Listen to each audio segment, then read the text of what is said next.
This is a certified hood classic. DC Comics is home to some of the greatest characters of all time. Superman, Batman, Wonder Woman, Joker, and The Flash, with Wally West being one of the top dogs of the company. Wally was the Flash for a whole generation and had cold moments in and outside the comics, with one of them being his lightning debut in the Teen Titans show. An amazing episode to this day, and in this video, we'll be going over one of the best debuts, which was the time Wally pulled up in a Lightspeed episode, cooked the Hive, engaged in combat with Madame Rouge, and turned Jinx into a babyface. So without further ado, let's get right on with the video. The Hive were enjoying having the city to themselves as the main protagonists of the series, aka the Teen Titans, were on a global mission recruiting new certified talents and fighting the Brotherhood of Evil, allowing them to fully do as much crime as they want with no repercussions. A secret these villains don't know though is the fact the Titans called up one of their greatest homies to defend the city in their absence, and oh boy are they in for a rude awakening. The Hive exit out of a 2000s museum after robbing the place like they're in a simulation in LA, when one of the best pull-ups occurs in the entire series as a blur appears out of nowhere, causing this dude Seymour to pull out the signature whoa. And before Bud could even look down, he realizes his stolen items have been taken away along with Billy's own, and this red exclamation eye cracks me up every time I see it, y'all. The blur goes after Gizmo and knockoff Batman next. And for any Kid Wicked fans, I'm sorry, but bro is a knockoff Batman. He's like the end result of Batman and Morticia Adams smashing each other. The blur pulls out the signature dually maneuver on Mammoth, causing this man to look in the direction like, bruh, who is this menace that's humiliating us? The blur runs up and gives Jinx a rose, and oh, the AC3 special, huh? Yeah, my boy's coming in with elite game. The Hive recollect themselves as Jinx is puzzled at the sight of a rose in her hand. Shit had her bugging like Cyborg doesn't move fast, so I know this ain't from him. Maybe someone new? The alarm of the museum goes off, causing the villains to run off with the Speedy Gonzalez animations, and embarrassing I must say. The Hive arrive back at their base and immediately put on their young thug badges to see which Titan it was that put them under a humiliation ritual back at the museum. They also believe it possibly couldn't have been a Titan because nearly all of them are busy fighting the Brotherhood of Evil at the current moment. I say nearly because we have this hidden patroller on the loose with his blue badge still equipped. Jinx looks at the rose the mysterious hero gave her while saying she wants to know who humiliated them and destroyed the rose. Oh come on Jinx, how are you gonna do the rose like that? Gizmo was like, hey yo, you got a boy toy now? And got cooked for opening his trap. Mammoth, the Chad, and yes, he's a Chad, walks up and is like, we get busted all the time by the Titans. What's the big deal? And Jinx was like, Mammoth, we didn't just get busted. We got cooked and humiliated. And the homies were there staring like, damn, she's taking this to heart for real for real. Jinx, realizing that Gizmo and Mammoth are both carrying the same brain cell, yells at them saying, how are the Brotherhood of Evil supposed to take them seriously when they're getting embarrassed by a mysterious individual? Billy Numerous, who has the same voice as Impulse, was like, the Brotherhood of Evil, please, we don't need them ruining our GameCube sessions right now. Then an alarm goes off as the group is notified of many areas where they can rob an armored car, 3 jewelry stores, and a taco shop. And y'all know how Mammoth is. As soon as the big boy heard taco, he was like, y'all gonna let me take that one, right? Bruh, dude loves eating way too much, man. A few moments later, Seymour and Bootleg Batman get ready to rob an armored car when that same blur pulls up, takes all the money there, and begins putting them in the signature Speedster Cyclone special. Bruh, do y'all see the amount of force that's being generated from the speed here? I love Speedster so much. The blur leads them to drop into the ocean. Damn, gave them the Left 4 Dead coach special. That's crazy. Seymour and Kid Wicked give each other the what just happened face, and we fast forward to the genius himself, aka Gizmo. He tries stealing a nearby store, but the good blur is not having it as he pulls up, causing Gizmo to be like, yo, what's going on? The blur puts all the items back on the shelves and turns his attention to Gizmo as he dumps the boy into a shopping cart like he's a local Target shopper and whirlwinds the cart away. And bro, did this man really say stop? You tried stealing a store, buddy. You don't got those resistant perks like those shoplifters in Cali do. Gizmo pulls out the Vicky screen as he's sent out of the store. Amazing. The blur did not stop with Gizmo either, y'all. My guy made sure to let Billy Numerous and Mammoth know that he's a certified talent they should be worried about as he proceeded to embarrass them both. Homie had Billy Numerous jumbled up in a hockey goal with the defeated Power Girl villain animations. This mysterious character even stole Mammoth's bar that he paid for. The dude had no other reason for doing this other than to mess with Mammoth mentally. A few moments later, the Hive arrive back at their base pissed, and I mean Eren Yeager level pissed off, man, as all the evil homies were like, who is this dude and where did he come from? And Mammoth and Kid Wicked always kill me in these shots. Mammoth's got that prime Mark Henry energy coursing through his veins, and Kid Wicked is just sitting there like he packed us up. So what? Gizmo on the other hand was like, we should have stayed home, and I feel the little bro on that. Jinx, the leader of the team, however, believed that they should thank this unknown hero, causing all the dudes to pull out the infamous Nick Young facial expressions as they were all like, what is homegirl on right now? Jinx tells her homies that if they're able to catch this mysterious fighter, they'll be able to impress the Brotherhood of Evil and join them. And I was like, nah Jinx, you don't want that. That's like wanting to join an elite sweaty Fortnite lobby knowing you're gonna get packed up immediately. The homies were like, nah, we like having our own fun and being in charge of our own things. And I know everyone here felt that who in the blue hell would want someone like Madame Rouge ordering them around. Jinx, who was in her 08 Melina era of wanting to prove herself, was like, fine, y'all can stay here looking and acting like 23 Nick Avocado, but when I'm playing in the big leagues and you're still robbing banks like a tier 1 DC Universe online criminal, don't come looking for me for any favors. Damn, cooked them there, not gonna lie. Homegirl summoned the inner 98 Lauryn Hill in herself and fried all of them up. The homies couldn't care less though, as they all quickly agreed to build a fort of sofa cushions. And even though these guys are evil, isn't it wholesome that they got brotherhood relationships like this with each other? It's amazing. We pick up in the same museum from earlier, and bruh, I already feel so bad for these guards. Jinx sends both of the guards to the ground with her Hall of Fame blast. Just as Jinx prepares to steal the bracelet again, she hears a need a little luck, and oh my god, I know that voice from Justice League Unlimited. No way he's in this show too. We get the reveal of the mysterious Blur, aka Kid Flash, and oh my god, why is Wally so dang cold in this shot? For those who don't know, Wally's one of the top dogs of DC and one of their greatest characters, the OG Kid Flash, the third Flash, and the Flash that most 90s kids and early 2000s kids grew up with. Wally is the true definition of a certified G, and I'm so happy he's been revealed here. Jinx says it's only a myth as a reference to her name and immediately puts on her detective badge to ask who he is. Wally introduces himself as Kid Flash, fastest boy alive. In this pose with Jinx, girl is not impressed at all, but rather more annoyed at a homie Wally. Jinx asks Wally if he's supposed to be a good guy or something. Wally, being the speed talent that he is, was like, yeah, I am one of the best, and damn right he is. He was the main Flash for 25 years, aka from 1986 to 2011. That should tell you guys how amazing Wally is as a character. Plus, he's the main Flash right now in the comics too. Jinx, realizing she may go to jail, tells him, but aren't you gonna take me to jail? This girl doesn't know Wally. My dude is at least gonna try and learn the ways of his ops before trying to take them down. That's what makes him such an efficient hero. Wally walks up with his Duke Dennis badge to tell her he'd like to get to know her first, and this right here, y'all, is the first sign of Jinx folding for Wally. She had no reason to roll her eyes here the way she did. Wally asks Jinx why she hangs around with those losers known as the Hive, as they're only holding her away from reaching her full potential as a person. Jinx in her head was like, oh my god, we really are on the same wavelength. She says, I know, I keep telling, and she stopped herself right there because she knew Wally was about to get her for a second time. Like, just look at that glare she's displaying, a Merkle type glare. Jinx crosses her arms and asks Wally what he knows about her. Wally puts on his charisma badge as he tells her he knows she's too smart to be doing all these heinous actions, and Jinx, realizing Wally is trying to convert her into a babyface, tells him he's wasting his time. Wally, the charisma talent, tells Jinx he's got enough time due to his sheer speed and one of the goats for real. But he even traveled to France to get her something, and Jinx here knows that if she keeps yapping with Wally, she's gonna fall for him the same way the 90s baddies did with DMX back in 1998. Jinx walks away and tells Wally it's too late for her to change, causing Wally to try even harder, and Buddy doesn't even know he's slowly entering the villainous trap. Wally tells Jinx it's never too late to change, but Jinx retorts by saying the Hive will come after her, and Wally, my boy, snap out of it, please. She has you trapped like Kakashi in Itachi's Genjutsu. Bro even says, let me worry about them. Like, it's not those fools you need to worry about, it's Jinx. She's got you wrapped around her finger like a dog already. Jinx continues her CW soap opera acting on Wally, but the goat speedster was like, trust me, I got you. And Jinx, she can't believe this hero is so hell-bent on wanting to help her change for good. Must have been a first for her, to be honest. Jinx looks at Wally, who smiles back at her, and just as she's about to shake his hand, she activates her inner 2013 Miley Cyrus as she heel turns on Wally and launches him away with a Hall of Fame blast, while saying on second thought, nah, come on my boy Wally, how did you get cooked like this? Wally flies around the pavement like an 05 wrestler after receiving a 619, and damn,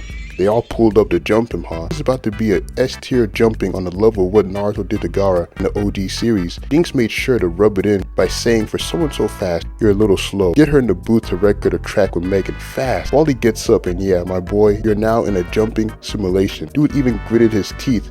Like damn, Robin and the others really wanted me to deal with all this shit while they're gone? The jumping of the century gets ready to start as the brawler known as Mammoth tells Wally he's about to become a speed bump after they're done whooping his speedy behind, while Wally equips his yapping card as he tells Mammoth there's going to be only one problem with that big brain plan of his. He's gonna have to catch him first, Speedy Gonzalez style, as the hero batters 3 Billies, and one thing y'all need to know about Wally is he can be mad disrespectful during the fight. Look at this shit right here, man. Wally equips his awareness card and starts dodging Mammoth like crazy, all while trash talking him like he's 99 Rock. Seymour, who is tired of seeing his big homie get humiliated, shoots one of his nasty eyes at Wally, causing this man to perform the Donkey Kong barrel roll animations on the ground. If you thought the jumping was gonna get bad for Wally, y'all don't even know the truth of it all, as the genius Gizmo plugged his pink bubblegum wrapper on Wally to stop him from using his Hall of Fame speed. And in this grin, he's enjoying this. Not just Gizmo, but look at the Billies here too. They're like, yeah, we're gonna give you a receipt for what you did back in a hockey game. Gizmo pulls out the hobo goblin laugh as Wally tries desperately to break free of his entrapment until he decides on a new plan. He dashes all around like a signature speedster does to capture Gizmo in his own trap, and then does one of the most disrespectful things imaginable. He briefly stops to let Gizmo blast away like Team Rocket. Wally's grin adds more to Gizmo's humiliation, but the jumping coalition isn't over for the GOAT speedster as Billy Numerous pulls up with a plan of utilizing the clone technique on Wally. Wally sees this and immediately dashes away. Billy was like, I bet, two can play at that game, and began copying himself at the same speed as Wally. I love this scene for a lot of reasons, including it being that it reminds me so much of the Tron series. Billy Numerous equips his Billy gun trash talking skills in an attempt to get into the mind of Wally, but fails, resulting in him to create a wall in hopes of stopping the speedster. But he should know that doing that while a speedster is moving fast is only going to lead to injury. Case in point here,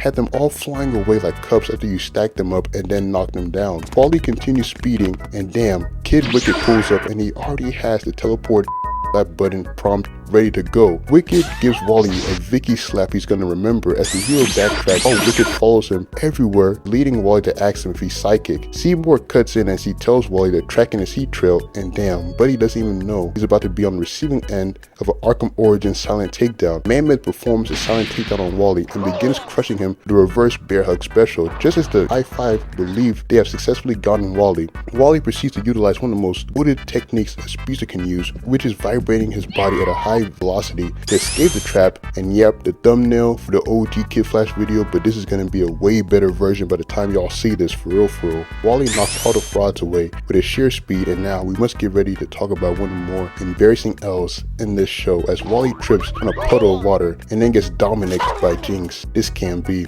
I always hated the way Wally lost here, but hey, when you're a busted speedster character like Wally West, Barry Allen, Sonic, and the Runner, the writers have to find a way to nerf you or defeat you, man. Wally wakes up and realizes that the Hive were successful in capturing him. The only problem though is these frauds didn't know what to do with the homie after capturing him, causing Jinx to activate her ticked off card as she told them they've already discussed the plan. The Hive members lay out many plans on what to do with Wally, and this dude's face, he's so bored. Bro even started eating while they were arguing about not wanting the Brotherhood of Evil to spoil their fun. Wally was like, don't I get a say in this? And Mammoth, who has a Luffy type appetite like Wally, was like, bruh, you stole my chips, and took them away fast. Now we must talk about one of the more valid questions in this series as Wally asks if they're called a Hive, how come there are 6 of them? That question had them all looking around with confused faces as Seymour answered by saying, because it sounds cooler. Billy Numerous lets everyone there know how boring this discussion is and lays out the idea of watching wrestling, which prompts the other boys to follow after them. Straight up clowns, but they got great taste, man, for real for real. Wally uses the opportunity to speak with Jinx alone as he tells her they really don't have much of an attention span at all, huh? Jinx gets ready to agree with Wally when she realizes that she would have folded for his statement again, and immediately tells him to stop his usher plans while ordering him to tell her who he works for. Wally tells Jinx he works alone these days and has his own secret lair. I hope him and the Barry Allen of this universe didn't have a fallout at all. Jinx tells Kid Flash to stop changing the subject it, and Wally amped up his game by asking her if it bothers her that those clowns never listen to her. Jinx asks Wally why is he so interested in her, and one thing about Wally is that man has had a history of cooking with women. Just go look at Linda Park, Donna Troy, Raven, Power Girl, Fire, Magenta, and Artemis for references. Wally tells Jinx he believes she can do better and somehow magically pulls out a Subway chicken sandwich to ask if he can get some mustard as the meal is a little dry. Jinx activated her powers and blew up the sandwich in Wally's face, and not cool at all. Jinx tells Wally to have his fun as he's gonna regret ever being born and tells him she's gonna turn him over to the Brotherhood of Evil. Wally thought this was a joke, but when Jinx utilized her young thug computer skills to activate the main computer, he was like, oh,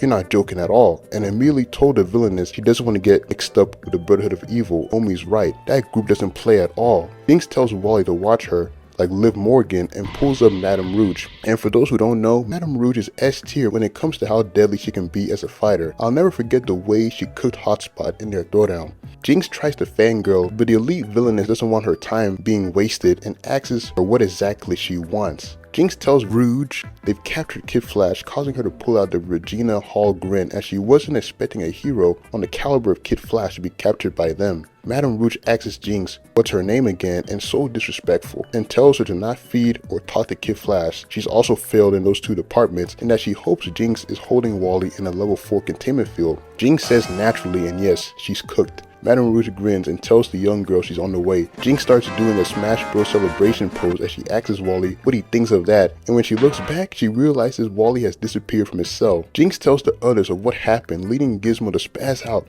like sparking Zero Gohan as he tells her a level 4 containment field is way out of their pay grade. Jinx tells Gizmo, I don't care, you're gonna make one, and ayo, chill on the little guy. Jinx tells them all it'll be very bad for them if Madame Rouge pulls up and there's no Kid Flash around. Billy, the wisecracker of the group, says it'll be bad for Jinx but not them, and they shouldn't have said that, as Jinx puts on her devious villainous card to put them in check and immediately turns her attention to Seymour and Dog. In a way, you gotta feel for these homies here. They're tired of getting cooked by Kid Flash and just want to enjoy some WWE. Suddenly, the lights go out as Kid Flash maneuvers around with his speedster badge to mess up their base, leading Jinx to order the boys to split up to take down the speedster talent. Seymour puts on his enhanced visual scanner to track Wally as he tells Kid Wicked he's heading to the power plant. Wally destroys one plane with ease, and damn, but he may indeed be Batman. Bro's got the Arkham Asylum poses in sync. Kid Wicked attempts to strike Wally numerous times while the hero trash talks him, and damn, he just helped Wally in destroying another plant. Wally thanks Kid Wicked for his help, and this guy, man, he's too goated, bro.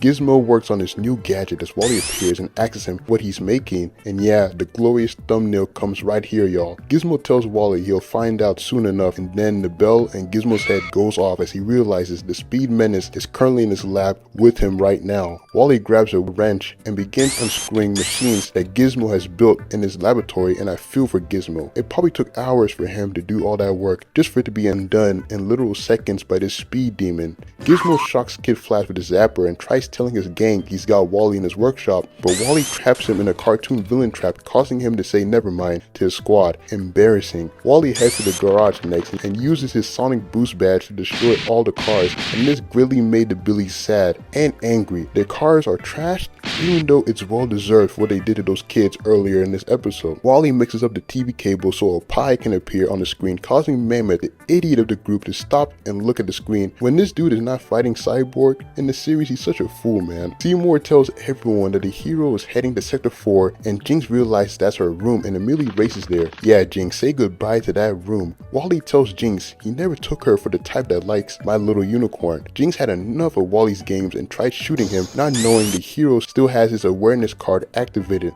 Like, by the time Jinx finished her blast, her room was out here looking like Asmongold's room, causing her to pull out the silver banshee scream. And yeah, Jinx doesn't even know that Wally has slowly directed her to his side again, as now she has no room to go back to in the Hive. Seymour tells everyone that Wally's heading to Corridor 12 with that devious grin of his, and just as the group believes they finally captured Wally, he proceeds to utilize one of the most famous abilities a speedster can do, which is vibrate through solid objects, surprising each one of them. Wally tells the group later and dashes out. Damn, embarrassed and trashed their place. Madame Rouge pulls up and man, she was not happy with the group at all. She knew they were rank amateurs, but the fact their whole base is also messed up speaks volumes to her. Rouge tells everyone there she'll go hunt down Kid Flash with her elite huntress skills, prompting Jinx to discuss another plan with her homies in their faces. They're so done and I don't blame them at all. Most of them agree with not wanting to get in Rouge's way of getting Kid Flash. Jinx decides to go on her own while the others dip except Seymour, as the man had a secret crush on the girl. And yeah bruh, I don't know, but Jinx had dudes going crazy for her in this show. Cyborg, Kid Flash, and now Seymour, god damn. Jinx is seen walking in the middle of a street trying to find Kid Flash and begins thinking of ideas to get the hero's attention. Maybe rob a bank? Wally pulls up and starts spitting game with Jinx. Wally, now is not the time for this. Jinx tells Wally he's not very smart, as a few minutes earlier he was in the middle of a jumping coalition, but Wally supports his reasoning as he tells her he's not scared of her. My guy fell for the trap, as Jinx tells him she's not the girl he should be afraid of and reveals her true identity as Madame Rouge, causing Wally to pull out a deer in headlights expression. Yeah buddy, you should have taken the hint that something was wrong. Madame Rouge tells him he should be very afraid as Wally tries to run away, and bruh, there's no way. She extended her arm faster than my boy could run. He's done. Good game, man. Madame Rouge uses her goofy arm recoil technique to launch Wally into a nearby wall, and chill on my goat, Rouge. What the heck? Rouge tells Wally that since he's so fond of playing games, he should be happy to try this one as it's called staying alive. Put my homie in a Gmod game mode, this ain't right. Rouge launches Wally in the air and attempts to slam him down with the same velocity as the bullet carnival ride.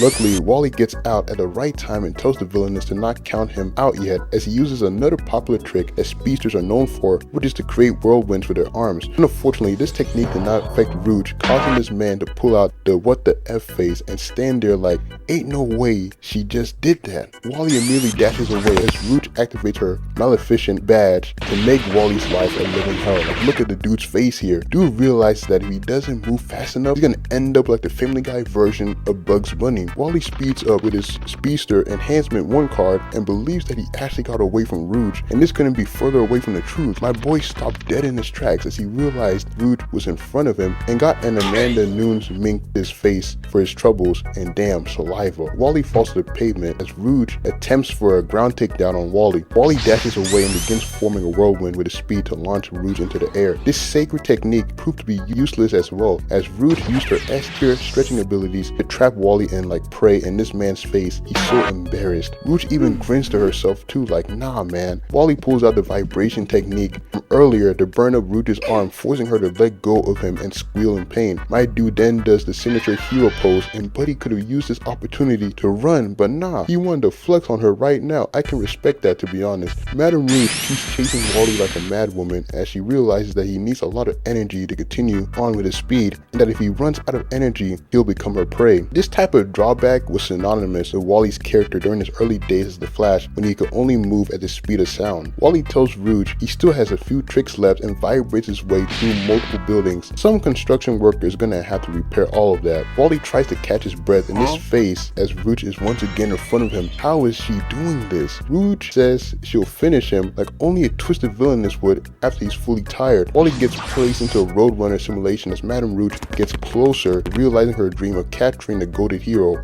Wally rams headfirst into a wall, and come on now Wally. While Rouge walks up unimpressed by the hero, Wally gets up dizzy and Rouge couldn't contain herself anymore. She was thinking, damn, Hotspot wasn't nearly as dumb as this dude right here. Wally uses one more opportunity to create a shockwave on the ground, and this technique surprised me, y'all. Rouge flies to the ground from the impact, allowing Wally to flee away. Unfortunately, Wally's energy meter had finally drained up, forcing him to walk inside a nearby storage facility. Unknowns to him, Seymour was watching him and told Jinx of his location, causing Jinx to thank him, saying she knew she could count on him. And no, my boy, no, he's blushing. Damn. Man, he doesn't even know. Jinx destroys the door and surveys the area for Kid Flash. Kid Flash sees Jinx's shadow and asks her if it's the real her, causing Jinx to hit the goat with water like she's Hydro Man. Wally realizes it's the real her as Jinx tells Wally that he made her look like a fool. She was really expecting Wally to simp for her so she could receive an upgrade in the villain tier. Ain't no way, man. Jinx quickly picks up that Wally is tired and unable to flee, prompting her to capture him once and for all. Wally asks Jinx why she wants to be like Madame Rouge so dang ending badly, and one of the sadder lines in the show happens here as Jinx tells Wally she's bad luck. Good was never an option for her. At least with the Brotherhood of Evil, she can be somebody. She'll gain respect. Wally then delivers one of the coldest lines ever as he says, "You don't need to hurt people to feel good about yourself," and such a powerful message. I spoke about this too in the Cash video for y'all that want to watch that video. Jinx recognizes that Wally's gonna get in her mind again and zaps him with a machine, causing him to pull out the Tom screen. Jinx raises the volume to make sure he doesn't try any funny business, and truly sad, but her wake-up call is about to come, y'all. Don't worry. Jinx walks out and finds her idol, Madame Rouge, and oh, she already has that stank expression on her face. Yeah, this is gonna turn bad for Jinx. Jinx tells Rouge how she caught Wally leading the villainess to give the young girl a Will Smith slap for even daring to say such rubbish to her, all while grabbing a WWE mic so she could trash talk Jinx on not being useful at all, and that she was the one who truly did something in the situation as she exhausted Kid Flash long enough for him to be vulnerable enough for capture. Madame Rouge makes sure to call Jinx pathetic too, as Jinx says she only wanted someone to look up to, that she thought Madame Rouge was cool. And now we must talk about the hardest line in this moment here as Rouge tells Jinx, "Life is full of disappointments, you are one of them." Someone put Madame Rouge on Wild 'N Out with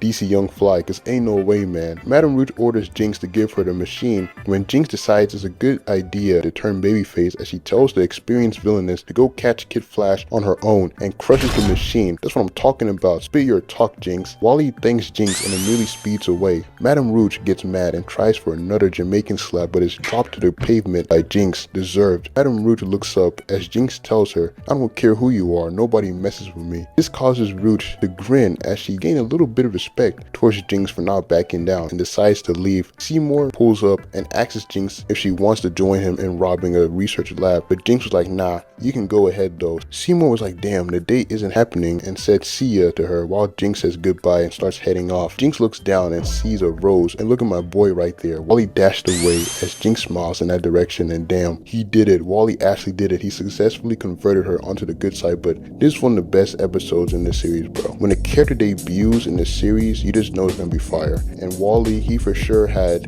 a fire debut in this series. Wally, he was the definition of certified him in this episode. But you guys let me know your thoughts on this episode. The next video after this will be Batman versus Mr. Freeze, a Christmas special that's gonna be coming out hopefully on the 25th. If y'all enjoyed the video, consider the like button and subscribe to the channel. I also got an Instagram if y'all want to follow on there. As always, I hope y'all continue a nice week, and I'll catch y'all for the next video. VoroAMI out.